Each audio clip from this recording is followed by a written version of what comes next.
எப்படி இருக்கும்ங்கிறத பற்றி சொல்கிறேன். துவாபர யுகத்தில் கிருஷ்ணர் வந்து உட்கார்ந்துருக்கும்போது பீமன், அர்ஜுனன், நகுலன், சகாதேவன் 4 பேர் வருவாங்க. வந்து கிருஷ்ணா கலியுகம்னு சொல்றிய, அந்த கலியுகம் எப்படி இருக்கும் அப்படின்னு கேட்குறாரு. உடனே கிருஷ்ணர் ஆளுக்கு ஒரு அம்பு வில்லையும் கொடுத்து இந்த ஒருத்த அம்பை விடுங்கன்னு சொல்றாரு. முதல்ல அம்பை பீமன் விடுறான். அப்போ அது அங்கே போய் அம்பு விடுறதுலேயும் பார்த்துட்டு வா அப்படிங்கிறாரு. ஆனால் பீமன் விட்டு அம்பை பார்த்துட்டு ஒரு 7 கிணறு இருக்குது.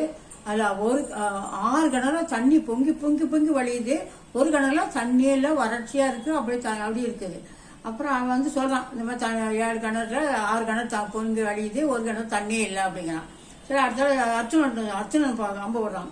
அவன் அம்பு விட்டான்னா அங்கே ஒரு இடத்துல ஒரு குயில் வந்து ஒரு முயலை கொத்தி கொத்தி கொத்தி கொத்தி இந்த அம்பு விடுற இடத்துல அழகான ஒரு சின்ன பறவை ஒரு முயலை கொத்தி கொத்தி கொத்தி புண்ணாக்குது. அப்போ அதை வந்து சொல்கிறாங்க, கிருஷ்ணன் சொல்கிறான், அந்த மாதிரி ஒரு என்ன பார்த்தோன்னா ஒரு குயில் வந்து முயலை கொத்தி கொத்தி புண்ணாக்கி கொல்லுது அப்படின்னு சொன்னான்.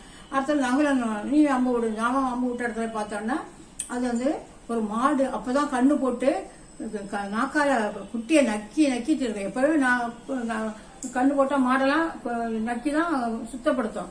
ஆனா அந்த மாடு என்னன்னா நக்கி நக்கி நக்கி அது கண்ணுக்குட்டி கதறுது, அப்படியே உடம்பெல்லாம் புண்ணா போகுது. ஆனாலும் விடாம நக்கிக்கிட்டே இருக்குது. அப்ப அப்படின்னு சொல்றாங்க. சரி, அதான் சரி, சகாதேவன் நீ போய் பார்த்து அவன் விடுற அம்புல வந்து அவன் போற இடத்துல ஒரு பெரிய பாறைகிட்ட போய் அந்த அம்பு விடுது. அந்த பாறை வந்து விட்டோன்னா அந்த பாறை உருண்டு உருண்டு உருண்டு உருண்டு பெரிய பெரிய மரங்கள்லாம் அப்படியே சாச்சி அடிச்சுட்டு வந்து அப்புறம் அப்படியே வந்தது ஒரு சின்ன செடி. அதாவது சின்ன ஒரு செடிகிட்ட வந்து அப்படியே ஸ்டக் ஆகிடு, அப்படியே நின்றுடுது அப்படின்னு சொல்றான். அப்போ இது வந்து உங்களுக்கு என்ன புரியுதா? எங்களுக்கு ஒண்ணுமே புரியல கிருஷ்ணா, நீ தான் விளக்கம் சொல்லணும் அப்படிங்கிறப்போ கலியுகத்துல எல்லாரும் பெரிய பெரிய பணக்காரங்களா இருப்பாங்க. அதாவது 7 கிணறு 6 கிணறு பொங்கி பொங்கி வழியுதுல, அது மாதிரி செல்வம் வழிஞ்சு வழிஞ்சு இருக்கும். ஆனாலும் பக்கத்துல இருக்கிற கஷ்டப்பட்டவனுக்கோ உழைக்கிறவனுக்கோ இல்லை துன்பப்படுறவங்களுக்கோ வறுமையில் இருக்கிறவங்களுக்கோ ஒரு உதவி செய்ய மாட்டாங்க. அதுதான் கலியுகத்தில் அது நடக்கும் அப்படிங்கிறாரு. உடனே அர்ச்சனை கேட்கறா, நான் அம்பு விட்ட இடத்துல அந்த அழகான குயில் வந்து ஏன் அந்த முயலை கொத்தி கொத்தி தின்னது அப்படிங்கிற. இப்போ கலியுகத்தில் உள்ள குருமார்கள் வந்து ஒரே வக்கர புத்தி உள்ளவங்க. நல்ல விஷயத்த மட்டும் சொல்லிக் கொடுக்க மாட்டாங்க, எல்லா விஷயத்தையும் சொல்லிக் கொடுத்து தங்களுடைய சீடர்களுடைய வழியை மாறி விட்டு அவங்கள இம்சப்படுத்துவாங்க. நல்ல வழியில அவங்க வழி நடத்த மாட்டாங்க. அதனாலதான் அந்த ஒரு சின்ன குயில குருவுக்கு சமம். ஆனா அந்த முயல் தான் அவர்கிட்ட இருக்க சீடர் மாதிரி அந்த அவங்கள சொல்ல அந்த ரொம்ப கஷ்டப்படுத்துவாங்க, அந்த தங்களுடைய சீடர்களை கஷ்டப்படுத்துவாங்க அப்படின்னு சொல்லுவாரு. சரி, 3வதா அந்த மாடு நக்கி நக்கி எடுக்கிறது கேட்பாங்க நகுலன். அப்ப கலியுகத்துல உள்ள அப்பா அம்மா எல்லாம் அதாவது தங்கள் பாசத்தை காட்டுறோம் சொல்லி தங்க பிள்ளைகளை வீணாக்கிடுவாங்க. ஏன்னா நான் அன்பு காட்டுறேன்னு சொல்லி அவங்களுக்கு தேவையில்லாதான் கொடுப்பாங்க. பண கஷ்டத்தை காட்ட மாட்டாங்க, உழைக்க விட மாட்டாங்க. எல்லாமே நாங்க தான் பார்ப்போம், நாங்க பார்த்துக்கோம் சொல்லி அவங்கள ஒன்னும் செயல்படாம வீணாக்குறது தான் கலியுகத்தில் நடக்கும். எல்லா அப்பா அம்மாரும் பிள்ளைகளை அந்த நல்ல வழியிலையும் காசு பணத்தை அதிகமாக கொடுத்தோ செல்லம் கொடுத்தோ அவங்களை வீணாக்கிடுவாங்கிறது தான் 3வது இது. 4வது சகாதேவன் சொல்லலாம். நான் போன இடத்துல அவ்வளோ பெரிய பாறை உருண்டு பெரிய பெரிய மரத்தெல்லாம் அடிச்சு போட்டுது, பெரிய பெரிய பாறையை உடச்சிது. ஆனால் ஒரு சின்ன செடிக்கிட்ட வந்து அப்படியே நின்றுட்டேன் அப்படின்னு நினைப்பேன்.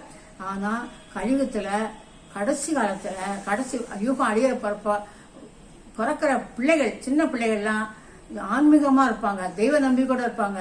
அவங்க ஒரு சின்ன எவ்வளவு பெரிய கஷ்டத்தையும் தாங்கக்கூடிய அளவுக்கு தங்களுடைய மனசை பக்குவப்படுத்துற மாதிரி தெய்வ பக்தியோட இருப்பாங்க. அதுக்கு என்ன செய்யணும்னா எல்லாரும் ஆன்மீகத்தை நம்ம ஆதரிக்கணும். சின்ன பிள்ளையிலே தெய்வ பக்தியும் ஒழுக்கத்தையும் பிள்ளைகளுக்கு சொல்லிக் கொடுக்கணும்.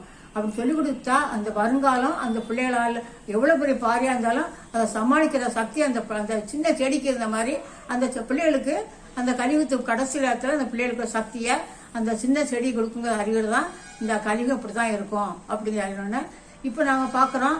நம்மளுக்கு தெரியுது.